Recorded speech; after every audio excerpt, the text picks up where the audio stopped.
हाँ भाई, क्या हालचाल। ये क्वेश्चन भी किसी स्टूडेंट ने भेजा है जो जेई एडवांस 2020 का है, पेपर फर्स्ट का है। ठीक है कि नहीं है। और मैं इसको सोल्व करवाने जा रहा हूँ, आप बिल्कुल तसल्ली से देखना। पूरा क्वेश्चन समझेंगे पहले और फिर इसको किस प्रकार से अपन सोल्व करते हैं और क्या इसका आंसर आना चाहिए वो अपन देखेंगे। तो अगर आप भी चाहते हो कि आपके क्वेश्चनों का भी ऐसे ही सॉल्यूशन दिया जाए तो आप मुझे अपने क्वेश्चन का स्क्रीनशॉट इन नंबरों पे व्हाट्सएप कर सकते हो। ठीक है, तो स्टार्ट करते हैं अपन। देखो इस क्वेश्चन में क्या कहा गया है। इस क्वेश्चन में कहा गया है कि कोई हाइड्रोजन ऑक्सीजन फ्यूल सेल है। अब जब हाइड्रोजन ऑक्सीजन फ्यूल सेल की बात होती है तो ऑब्वियसली हाइड्रोजन ऑक्सीजन काम में आता है और वाटर बनता है। ठीक है कि नहीं है। और ये जो है 70% एफिशिएंसी के साथ काम कर रहा है 1 बार और 298 केल्विन टेम्परेचर के ऊपर। नॉर्मल सी बात है। यानी कि जो भी हम यहाँ पे करने वाले हैं सेल के साथ, है ना, उसका 70% ही निकालना है अपन को। ठीक है, चलो ठीक है, नेक्स्ट देखते हैं। फिर ये बोल रहा है कि वर्क, अच्छा वर्क की बात करने लग गया। Derived from the cell consumption of इतने मोल ऑफ हाइड्रोजन गैस। अब इसने मोल हाइड्रोजन गैस के भी फिक्स कर दिए भैया। तो जब नंबर ऑफ इलेक्ट्रॉन ट्रांसफर जब चेक करेंगे अपन तो वो भी फिक्स हो जाएंगे। Is use to compress 1 mole of monoatomic gas. Monoatomic gas को कंप्रेस करना है, एक्सपेंडिंग ना कंप्रेस करना है in a thermally insulated container. अब ये थर्मली इंसुलेटेड कंटेनर का मतलब क्या हो गया, एडियाबाइटिक कंडीशन दे दी। क्या दे दी बेटा, एडियाबाइटिक कंडीशन। और एडियाबाइटिक कंडीशन में आपको पता है कि हीट चेंजेस जीरो होता है। ऑब्वियसली क्यू जीरो होगा या डी क्यू जीरो होगा। What is change in temperature, what is change in temperature, ये टेम्परेचर में चेंज पूछ रहा है आइडियल गैस के। अब देखो आईआईटी वालों की खास बात तो रहती है, वो एक से ज्यादा चैप्टर को मर्ज करते हैं वो जो कनेक्टेड है। जैसे गैसीय स्टेट, थर्मो, इलेक्ट्रो, ये कनेक्टेड है। इनमें बहुत सारी की टर्म क्या है, कॉमन है। जैसे इक्विलिब्रियम हो गया, इक्विलिब्रियम में डेल्टा जी कॉमन आता है कि नहीं आता, है ना। गिब्स फ्री एनर्जी चेंजेज होती है ना, वो कॉमन होता है, तो वो मर्ज कर देते हैं। ठीक है, ये पोटेंशियल दिया हुआ है, सब कुछ दिया हुआ है, ये वैल्यूज दी हुई है। ठीक है, करते हैं इसको सोल्व। तो सबसे पहले ये है कि आपको अच्छी तरह पता होना चाहिए कि जो वर्क डन है अपना, कौन सा डन, वर्क डन, वो डेल्टा जी के इक्वल होता है, डेल्टा जी होता है माइनस एनएफई के इक्वल, एनएफई सेल के इक्वल। ये माइनस ही होता है एक्चुअली, माइनस लगा लो, माइनस माइनस प्लस कर लेंगे अपन। ठीक है, कोई दिक्कत, ये प्लस कर लो यहाँ पे, माइनस माइनस प्लस। तो हमें क्या पता होना चाहिए, हमें एक तो एफ की वैल्यू चाहिए, दी हुई है, एन की वैल्यू वो भी दी हुई है, ई नोट सेल की वैल्यू वो भी दी हुई है, सब कुछ दिया हुआ है अपन को। ठीक है, तो एन की वैल्यू क्या है, एन की वैल्यू है कि इस पूरी प्रोसेस में कितने इलेक्ट्रॉन ट्रांसफर हुए। तो आप देखो, अगर मैं एक हाइड्रोजन पे देखूं तो एक हाइड्रोजन पे 2 इलेक्ट्रॉन ट्रांसफर है, और ये एक हाइड्रोजन की ही बात कर रहा है, लेकिन यहाँ पे मोल कितने हैं है? तो एन की वैल्यू कितनी होगी, 2 × 10⁻³ होगी। एफ की वैल्यू कितनी आ गई, 96500, और ये आ गई 1.23 वोल्ट।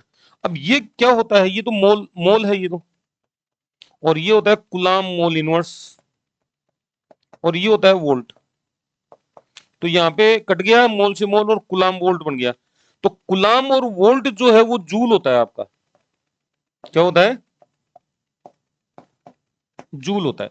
तो जो अपन ने एनर्जी निकाली वो कहीं में निकाल दी, जूल में निकाल दी। ये समझ में आई कि नहीं आई। अब इसको कैलकुलेट तो करना पड़ेगा, मैं अभी बता देता हूं कितना आ रहा है कैलकुलेशन में।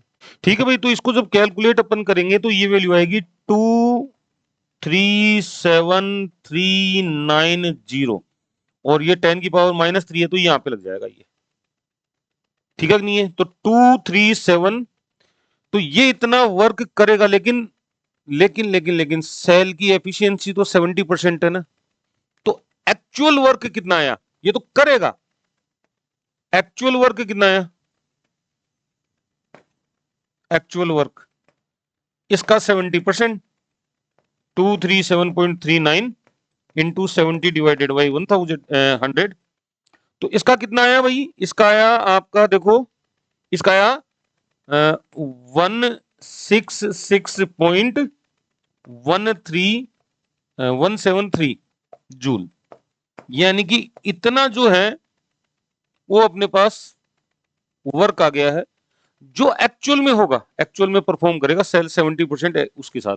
अब कई बच्चों को ये समझ में नहीं आया होगा 1.23 कहां से आया। देखो भाई, ये ई नोट की वैल्यू क्या दी हुई है, 0 दी हुई है ना, तो कैथोड माइनस एनोड करेंगे तो वही वैल्यू आएगी। इसमें इतना सोचने वाली दिक्कत कहां है, ठीक है कि नहीं है। और ये दोनों एसआरपी की फॉर्म में दिए हुए हैं, ये भी एसआरपी की फॉर्म में, ये भी एसआरपी की फॉर्म में, कोई समस्या ही नहीं है, ठीक है। अब आगे का क्वेश्चन क्या बोल रहा है कि एक मोनो एटॉमिक आइडियल गैस है, अच्छा ये है, ठीक है। तो ये अपने पास एक्चुअल वर्क आ गया, तो अपने पास एडियाबाइटिक कंडीशन में, किसमें, एडियाबाइटिक कंडीशन में जब अपन फर्स्ट लॉ ऑफ थर्मोडायनेमिक्स लगाएंगे, जो कि होता है delta U is equal to Q plus W, तो ये तो क्या हो गया आपका 0। तो आपका डेल्टा यू जो है वो वर्क के इक्वल हो गया, जो एक्चुअल वर्क है उसके। और हमें जो है एडियाबाइटिक कंडीशन में, हालांकि वर्क का अलग फॉर्मूला होता है लेकिन जरूरत ही नहीं पड़ती, एनसीवीडीटी से हो जाता है ये काम। आपको ये टेम्परेचर चेंज ही तो निकालना है। अरे क्या हुआ, बिल्कुल सिंपल है, इसकी वैल्यू कितनी है 166.173। इसका एक मोल दे रखा है, मोनो एटॉमिक गैस है, तो सीवी की वैल्यू क्या होगी 3/2 इंटू आर, अरे यही तो होगी आर इंटू डेल्टा टी। तो आर की वैल्यू दे रखी है, कोई दिक्कत ही नहीं है, डेल्टा टी निकालना है। तो चलो इसको करते हैं solve. Delta T is equal to, ये गया 166.173 इंटू 2 डिवाइड बाई 3, आर की वैल्यू रख देता हूं, आर नीचे जाएगा 8.314, ये दी हुई है। अब जब इसको सोल्व करेंगे अपन पूरे को, मैं बता देता हूं कितना आ रहा है अभी सोल्व करके, ये आएगा 13.34, ठीक है, टेम्परेचर चेंजेज। अब ये जो टेम्परेचर चेंजेज हैं, इसकी कोई यूनिट तो होगी नहीं, क्यों नहीं होगी, चेंजेज है, चाहे डिग्री सेंटीग्रेड में लिखो चाहे केल्विन में लिखो, चेंजेज वही रहेगा। क्लियर है, ये समझ में आ गया कि क्वेश्चन इजी था ना, कर लोगे। चलो मिलते हैं नेक्स्ट क्वेश्चन में, भेजना आप क्वेश्चन जरूर। बाय।